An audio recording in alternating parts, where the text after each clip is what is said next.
மலையில எங்கள் சமூக மக்கள் எல்லாரும் ஆடு மாடுகளை மேய்த்து வளர்த்து வருகிறோம். அதுதான் எங்களுடைய வாழ்க்கை வரலாற்றை இருக்கிறது. இந்த மலையை பகுதியில் 2 குளங்கள் உள்ளன. அந்த 2 குளங்கள் ஒட்டி எங்கள் குடிநீருக்கு தருகிற ஒரு கிணறு ஒன்று இருக்கிறது. அந்த கிணத்துல தான் நாங்கள் குடித்துட்டு இருக்கோம். குடித்து தண்ணி இதெல்லாம் இருக்கிறதுங்க.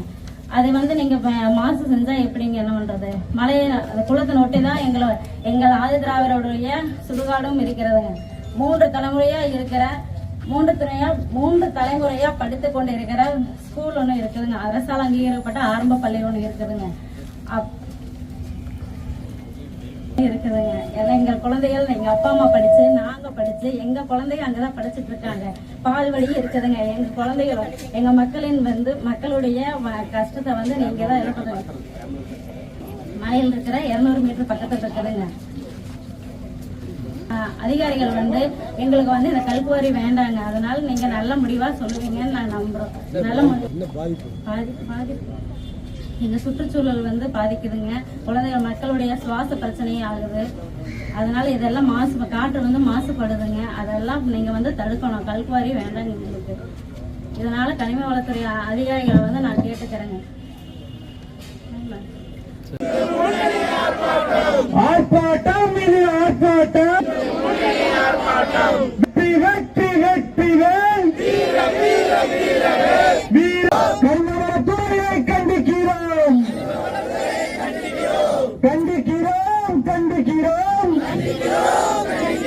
கனிமவளத்துறையை கண்டிக்கிறோம்.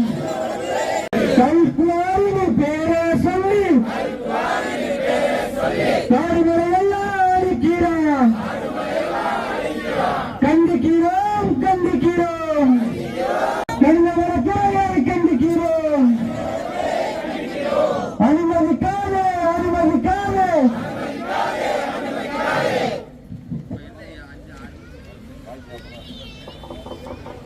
செய்யக்கூடிய வேலையை சரிவர செய்தா நாமெல்லாம் ஏன் இந்த இடத்துல கூட போறோம்?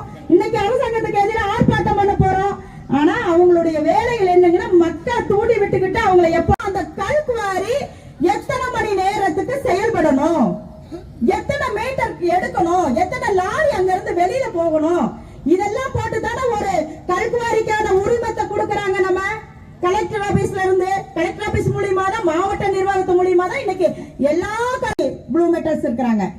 இவங்க எல்லாமே எடுக்கக்கூடிய அந்த பாறையில இருந்து 150 அடி ஆழத்துக்கு எடுத்திருக்கிறாங்க.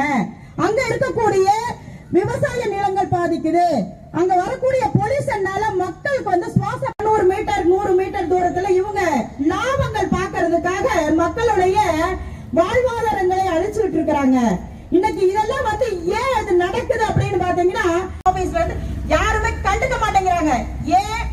ஏன்னு கேட்டீங்கன்னா அவங்களுக்கு எல்லாத்துக்குமே கரப்ஷன் கமிஷன் போகுது.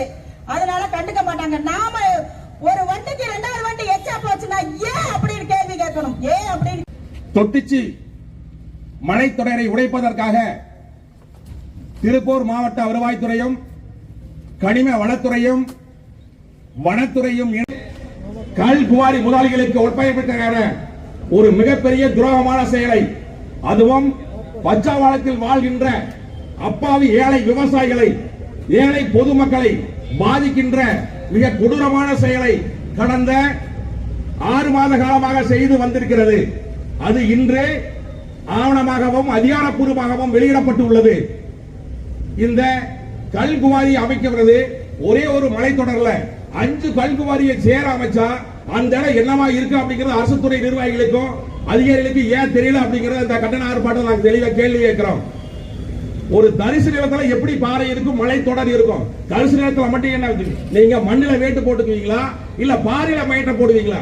இப்ப மலை தொடரையை மறிச்சு தரிசு நிலத்துல கொண்டு வந்து அதற்கான ஆவணத்தை தெளிவுபடுத்தி இப்ப இந்த பச்சாபாளைய மக்களை வாழ்வாதாரத்தை பாதிக்கின்ற அனைத்து செயல்களையும் செஞ்சுட்டாங்க. ஒரு கல்குவாரி அமைக்கணும், அதற்கான சட்ட விதிகள் நிறைய இருக்கு. இதுல சுற்றுச்சூழல் பாதுகாப்பு துறையில அனுமதி வாங்கி இருக்கிறோம். சுற்றுச்சூழல் பாதுகாப்பு துறையில அனுமதி வாங்கணும் அப்படின்னா ஒரு கல்குவாரியில் இருந்து 500 மீட்டருக்குள்ள திறந்தவெளி நீர்நிலைகள் இருக்கக்கூடாது, குடிநீர் மேல் தொட்டி இருக்கக்கூடாது, குடியிருப்பு சாலைகள் இருக்கக்கூடாது, பள்ளிக்கூடங்கள் இருக்கக்கூடாது. இது எல்லாமே பச்சாவளத்தை சொல்லி ஒரு 300 மீட்டருக்குள்ள 300 குடியிருப்புகள் உள்ளது. அடர்ந்த வனப்பகுதி இருக்கிறது, விவசாயிகளின் வீடு இருக்கிறது, விவசாயிகளின் கிணறுகள் இருக்கின்றன, 2 குளங்கள்.